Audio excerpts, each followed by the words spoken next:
What's up, kiddos? It's your friend Can, here with a special announcement. If you follow me on social webs, you may have heard that I broke my arm. Woo! 4 fractures. Yay. My newly acquired handicap means that I cannot attend my place of employment for the next, months. And while retail is not great, I do rely on it to survive. The money, that is.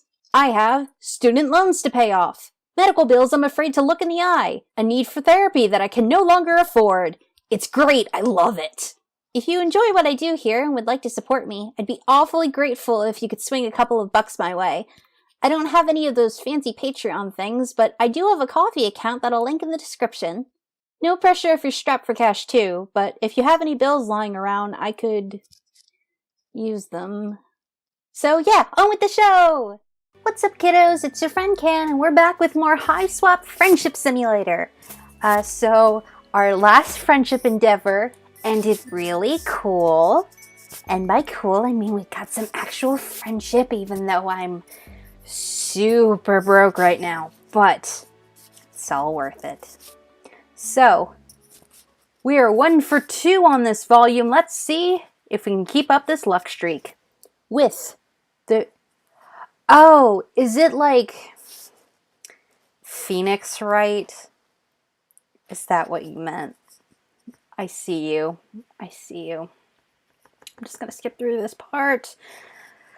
Okay, so we are moving on to this little cutie with a lovely little jacket. I'm gonna guess we're gonna go for some piloting, some fun times. But what does wrong have to do with this?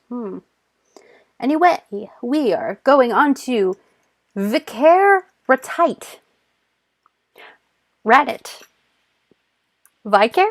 But like Valkyrie? Vikare? Vikare. Vikare. Vikare.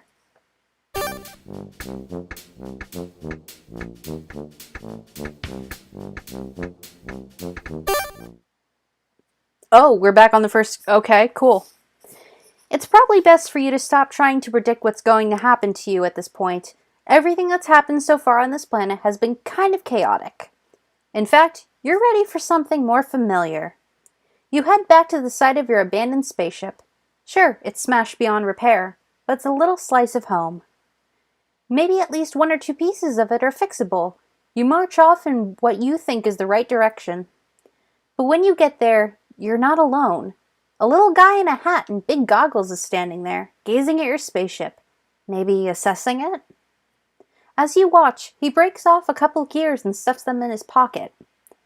Hey! You clear your throat loudly. Ooh, hello. Oh no! Oh, you're gonna talk like this. Oh boy, we're gonna have some fun with you. I'm thinking voices. Do I want to take like a Jake English kind of angle for you? Because that's what you've already given me by your first line. Alright. Good galloping gravy. Why, I've never seen the likes of you before. What strange wonders the heavens have rained down upon us today. You quickly lose any indignation you were building up. He's smiling at you, and his words seem at least somewhat amicable. Maybe you got this all wrong. Maybe this is the next person you're going to get chummy with. You cut right to the chase. No point in beating around the ground leaf covering. That's probably what they call it on this planet. You let this guy know you're the proprietor of the spaceship he's stripping, and you're in mighty need of a new friend. A friend, eh? A bosom companion. A pal about town? I've seen nary a Tommen, Dickus, or Harry around these parts who might fit the bill. You were kind of trying to imply that this guy could be your friend. Is it too late to say that now? You try to imply it with your eyebrows. As for me, day-to-day matters here in Alternia interest me not. Oh, it's cute. For I care only about hurtling at great speeds through the boundless expanse of the cosmos. That's right, space. It is space fight that consumes my every waking thought and all my ardor. As in accordance with my duty as a future Alternian crusader, of course. No oxygen, no wind, a total vacuum. That is life for me, all right. Flying in space, above the atmosphere, not within the realm of gravity's purview. Wouldn't have it any other way. Right. You get the feeling you're missing something. This guy seems really defensive about his interest in spaceflight. Like maybe he's trying to say something totally different? Whatever it is, his internal conflict clearly takes precedence over your issues. He seems like a great candidate for a friend, despite the fact that his voice sounds like it belongs to a newsreel about World War II. Oh, maybe I should press into that more. I have just one query for you, sport, if I may be so bold. Do you also like spaceflight? Do you yearn to see the moon shining above, the clouds whipping by as you chase and tease the impish western wind? And then also keep going past that up into space? Tell him you love spaceflight, or tell him you're not so sure about spaceflight. I'm gonna say I'm into spaceflight. Well then, we are in total agreement. Two kind-hearted souls traveling hand in hand into glorious yet inevitable future of conscripted service in space. Which is, as I've already made clear, a thing I most definitely and absolutely desire. So it seems we have nothing more to discuss. Toodaloo. Wait, I'm sorry, what? I'm sorry, what? Oh shit, we might have fucked up a little bit. Oh, fuck. This is like... Oh, shit. Alright, let's... No, we're not gonna end it there. Let's try that again. We're gonna tell him we're not so sure about spaceflight, so maybe he'll tell us all about spaceflight. His eyes widen. You see them sparkle? Ah, I see. You're an individual with a more sophisticated palate. A real connoisseur of the buoyant arts you are. Someone like you could never be satisfied with the anemic affair of traveling through the inky blackness of the galaxies. I believe a jaunt to my hive is in order. Let's get a wiggle on. There was a lot going on there, but you understand that he wants you to follow him. Ooh, it's on stilts. The friendly guy takes you to a building where all of the rooms seem to be balanced on spindly-looking stilts. The hive soars above you up into the sky. He gestures to a little platform attached to a pulley system, like a rudimentary elevator. It brings you up into a small, dark room. Oh, look at all the space shit. Oh, that's good. Oh, look, the space helmet's got room for the horns. That's cute. This house is pretty much what you would have guessed. The walls are covered in star maps and pictures of spaceships. You notice that many of them have cheery slogans splashed across them, saying things like, "Explore the galaxies because you're required to fulfill your duty to society," and "Enlist, travel, make friends, don't get cold." Your new friend doesn't seem too happy as he looks around the place. Just the hive for a dedicated spacecraft enthusiast, isn't it? You nod. You're not sure what this is leading to, but no one ever went wrong relying on non-specific and plausibly deniable agreement. Who am I fooling? You've rumbled me, potential new chum. What you see before you is a collage of falsehoods. I'm nothing but an avatar of baloney. In truth, the myriad attempts and desires of space do nothing to tickle my biscuit. The thought of participating in the glorious eternal conquest gives me the screaming mimmies. My interest lies in something a little lower down. He reaches up and peels back one of the posters. Behind it is another poster, this one showing a view of clouds in the night sky. Behold, my shame. The truth is, I long to toss and turn within the grasp of Mistress Gravity's sweet fingers. To traverse the sky, can such a thing be?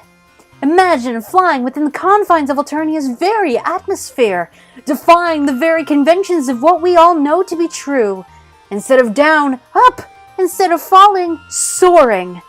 Can you imagine? Can you see it before you? Could you ever dream of the existence of such a flying machine? Oh no. I don't want to tell him airplanes exist because then what if we have to make one and I'm not good at it? I'm going to tell him I've never heard of such a thing. Ah, but the future is ours to build, my strange-hued and unhorned comrade. What do you think? Does it excite you?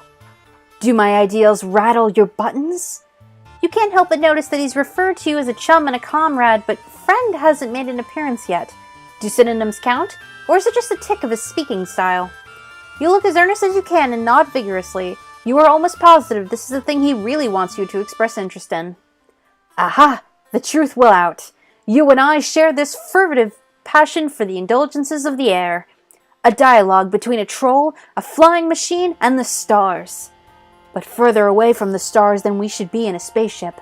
I cannot stress enough how different of a thing this is. You can't decide between nodding and shaking your head here, so you furrow your brow and do your best to look thoughtful, like maybe you're contemplating the differences. This fellow's demeanor towards you is definitely shading to the more temperate climate zones. However, certain physical needs are starting to assert themselves. You're still pretty banged up from your previous adventures, but right now the aching of your stomach is screaming for attention. You humbly ask your friend-to-be if there might be any chance of getting a bite to eat. But of course! Why, if I'd known you had a rumbling in the old digestion bladder, I would have shut my yapper toot sweet. Time for a good old nosh, a yummaroony, what ho! I love the way you talk. Now, how should we obtain the victuals? We could venture into the great unknown, which is to say, out of my hive. Or we could stay here, beholden to whatever twists and turns Lady Fate has in store for us in the nutrition block. What say you, new timer? Oh, another option? Oh boy. Oh no. Oh. This is too many options. I don't know what option to pick here. I must be going down the right path if I have another option. Do I go out? Or do I stay? Oh, but we're very low class. We should probably stay in the hive. You tell him any food he has in the house will be fine. Surely staying here will get you fed more quickly. No problem at all, my fine and fervent fellow. However, I believe two kindred souls such as ourselves have more ways of communicating than mere words alone. I think I'm grasping the meaning behind your request. Pardon? The signal from your transmitter is pinging my cranial orb's receiver. I can see what you're truly after is food for the soul. No, I want actual food. You definitely meant food for the body. You look for an opening where you might gently correct your new buddy, but he seems to be working himself up to say a lot more things. And I have realized that I have fucked up. The delectable nutrition of what a troll's truest being craves. The sustenance of thought, of imagination, of desire. That which nourishes the self better than the finest grub noodles. Art, passion, science. You must have a hankering to see my flying machine design sketches. Despite your troubles, you can't help but think his enthusiasm is kind of sweet. You nod weakly. You make one last attempt, indicating that food might strengthen you to fully appreciate his work. No need to worry. I am fully confident in your ability to take in my glorious blueprints. You have shown yourself to have quite the sturdy noggin and a discerning ganner bulb. I would welcome your input. Warmth blooms in your stomach. It feels nice to hear him compliment you. You're not sure what you've actually done to earn his praise, but you definitely don't want to ruin this now. You're absolutely going to ruin this now. Maybe seeing his designs will be fun, even on an empty stomach. Maybe it really will nourish you on a level that will help you forget about the prosaic, earthly nourishment you thought you wanted. You tell him you're in. Not so fast. That which I am planning to reveal to you is what I keep closest to my torso pillar. It's not that I don't trust you, my footloose and horn-free cohort, but I think I would like to trust you a little more before vivisecting myself, and displaying my bleeding organs before your penetrating gaze. Do you actually have it in your organs? Oh, okay, which is a metaphor for exposing my portfolio. Okay. Might I trouble you to participate in a small trust trial? No problem, you tell him. This is going to be a problem, I tell myself.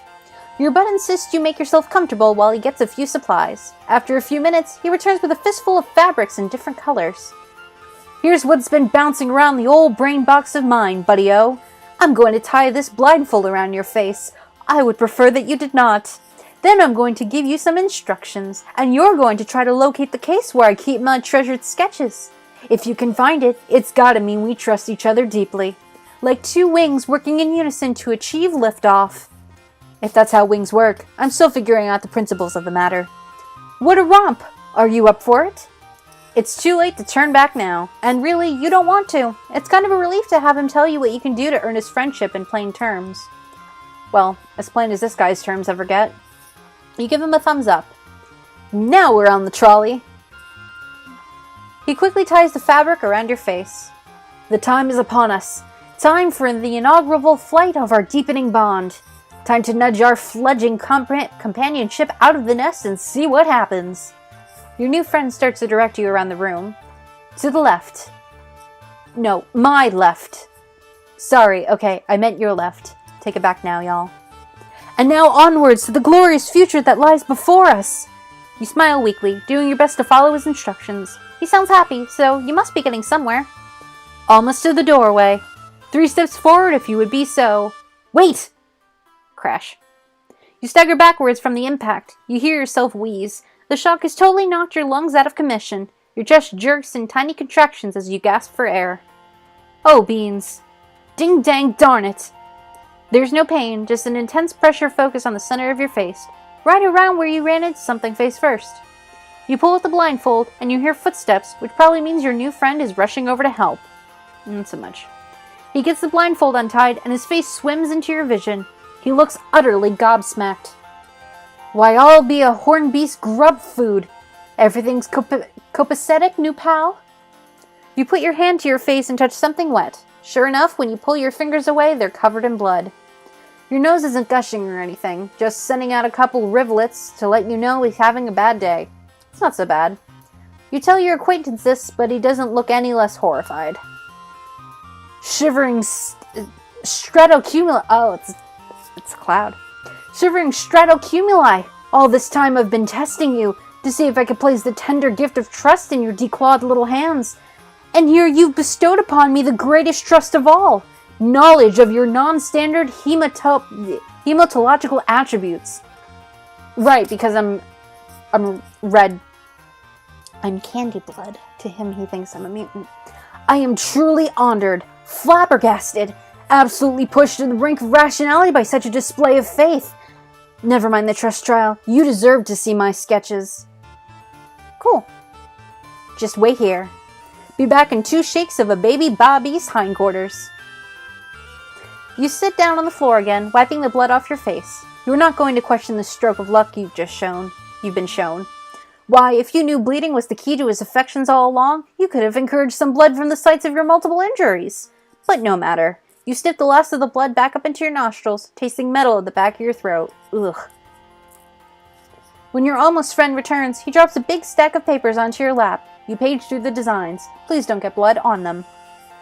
The first few are rudimentary, mostly variations on spaceships with little notes like, how do make it not reach escape velocity? And less jet fuel? Shape could be less aerodynamic? But as you keep going, the designs get pretty interesting. One seems to rely on some big rotating sails to achieve lift. Another shows a light frame body attached to 4 jointed wings. You briefly wonder what he plans to make the wings out of before you see the note stating that these are dragon wings. A follow-up scribble states, flapping mechanism? How to soften rigor mortis. But hang on, you take a closer look at the machine's frame. This guy's sketch is pretty detailed. The frame doesn't seem to be made of wood or aluminum as you expected, but smaller, individual shapes lashed together with some kind of cord. Oh right, dragons exist in this world. Oh no. Oh no. Oh, maybe it's just a macabre aesthetic, but you think it looks like bones? Because it probably is, my dear. You look back at the other designs. Now that you look at it, the sails in this one have a texture that might be leather. Or similar. The sketches themselves are picked out in a variety of colors, not dissimilar from some of the brand new blood colors you've discovered lately. Oh boy, you've been down this creepy alien road before. Using your lightest, most jocular tone, you question the bone shapes. You soften your words with a big, non-freaked out smile. What's that? Well, I'm not a construction professional, you know. Gotta make use of what's available. Only cold lowbloods and grubs, of course. Not an ounce of insurrectional spirit in this fellow over here. Fear not, unhorned one. These wacky cultural differences. You just misunderstood. You take refuge in your old standby of nodding and smiling, except that you are a lowblood. It's none of your business what body parts this fella uses or doesn't use to make his Wright brothers' transformative fan works. Oh. That's also where... if you haven't seen the video with Tagora, oh my god, never mind. Friends aren't for judging people's use of corpses as construction materials anyway. You know, when you crash-landed on my planet, I had no idea what to think. Vikare, old boy, you've really shot the balls now. That's what I told myself. Telling an alien about your flying dream? That's ruffled the kitty and no doubt about it. But now that we're here, and you're having a looky-loo at my sketches, I'm thinking it might have been right for us to meet all along. Perhaps the work of the capricious Madam Destiny? Surely he's about to say that you are friends. That means that we're not friends. You can almost taste those sweet, friendship-affirming syllables coming from his mouth. You are just seconds away from that coveted F word. Or are you? Maybe you've misconstrued everything. You look back down at the sketches. Bones in this one. Bones in that one. He says these plans call for the bones of aliens like him. At least if you understood him correctly. But they don't really look that different from, well, the bones you're more familiar with. Your own bones. Your bones, which have already gone through a lot today, and maybe seem to be in a kind of harvestable condition, if one was so inclined. You clear your throat. You say, he's not in the market for these materials right now, is he? Like, right now? The friendly guy doesn't understand your question. You're not going to push it, but you do risk a quick glance at yourself, then back at him, then back at yourself, just to see if he's checking out the stuff, so to speak. When you look back at him, he looks aghast. Oops. Heavens to biscuits. Is that what you think of me? You think I'm the type to start taking people's body parts all higgledy-piggledy? As if there aren't plenty of thoughtlessly discarded rib cages to work with? If that's the type of gent you're looking for in these parts, oh no. I'm afraid I'm not the type of aggressive heartthrob you're after. We can't all be the macho, bloodthirsty, romantic hero type, ready to whip out our organ-harvesting tools at a moment's notice. I thought we could be friends, god damn it. But now I see you're looking for something different. My apologies. I think... Oh no! I think it's best if you go elsewhere! You want to correct the misunderstanding, but you're not fully sure what the misunderstanding is.